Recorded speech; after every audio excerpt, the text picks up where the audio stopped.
Good evening, ladies and gentlemen. That was a tremendous speech by Professor Neel, and time won't allow me to address every argument that he made. But let me have a quick go, and then I'll hand over to you for questions and answers.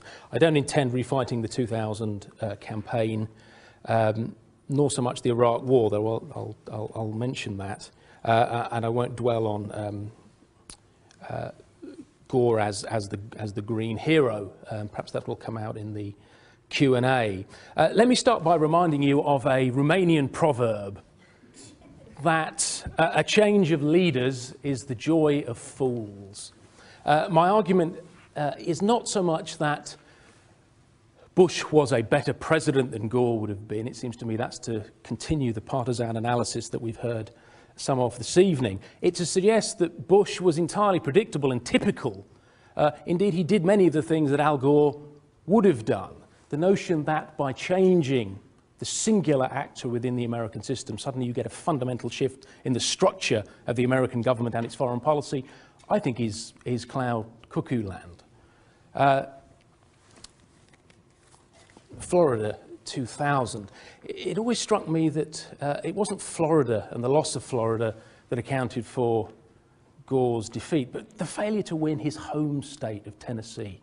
We didn't hear that this evening. He's the first presidential candidate since George McGovern, one of the worst presidential candidates the Democrats ever put up, until Mike Dukakis, who failed to win South Dakota. He failed to win his home state. It's that failure which means we got 8 years of the Bush administration.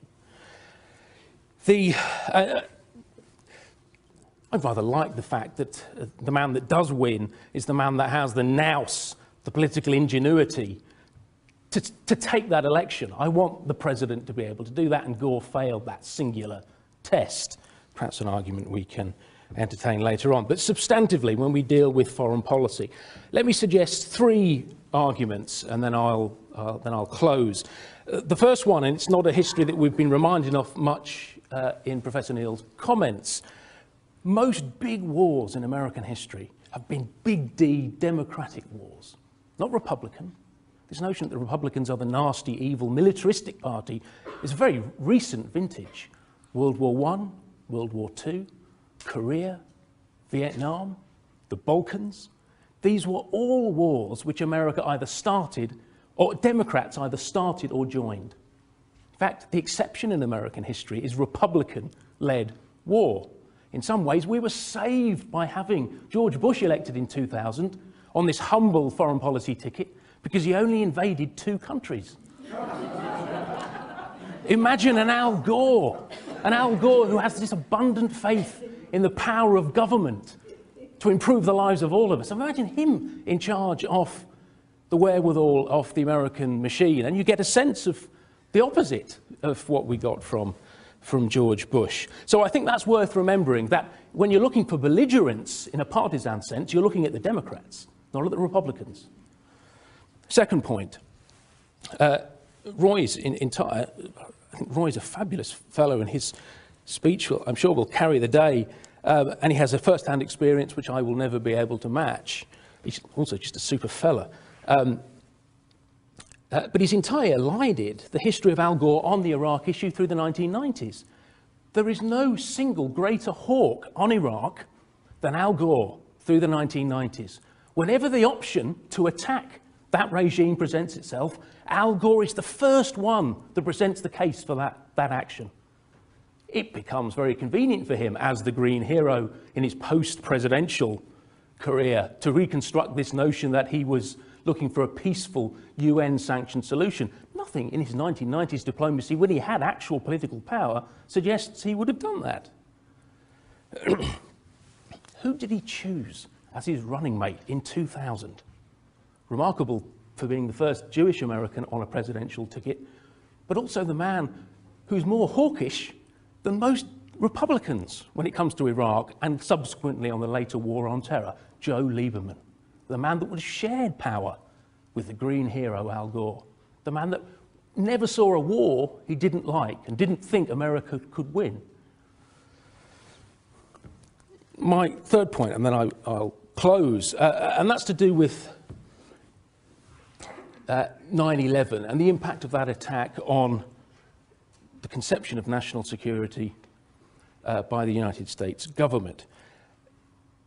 In some ways, 9/11 suits both Gore and Bush really very well. They're both able to point at each other and one say, this was plotted under your watch, and the other one return, but it was executed under yours. In some ways, Bush has a room for maneuver that would have been denied Al Gore, the man who would have been president for 8 years and then president whilst the attack was executed. The notion that he would have turned on its head his notion of the Iraqi threat and pursued a peaceful UN-sanctioned solution is not borne out by his behaviour through the 1990s. He would have demanded at least a greater room for manoeuvre as Bush commanded in the wake of that attack.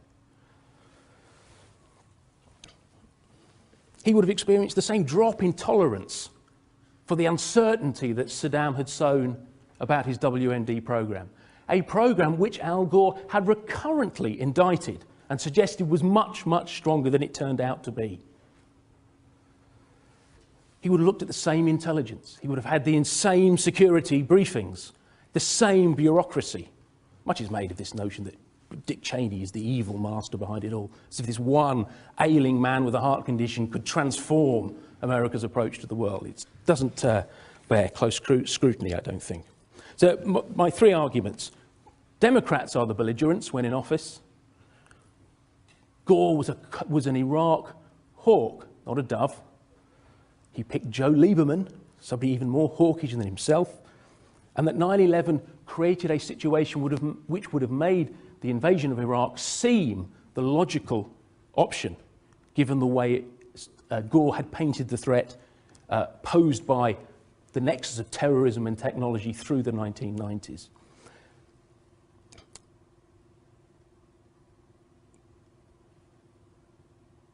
And I'll close on this, and I'm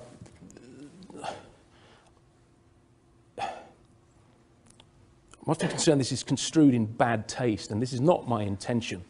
It's a hypocritical story, and Professor Neel can perhaps confirm whether it's true. Bill Clinton was in Australia when 9/11 happened, and like many Americans, he wept on that day. And it was observed that he wept not simply because of the loss of life, but because this should have been his. That the 8 years he was president, what was the greatest crisis the Republic faced? It was a problem of him being unable to control his sexual urges. He made his own great crisis.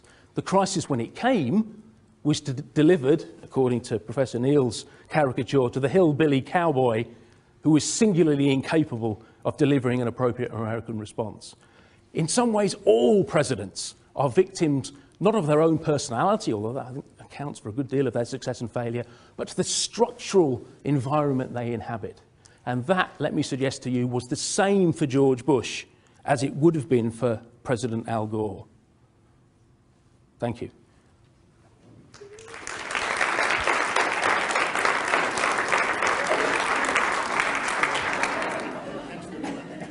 If Roy wants to lead, we'll then open it up to the floor after Roy has offered a comment. Well, this is too much fun.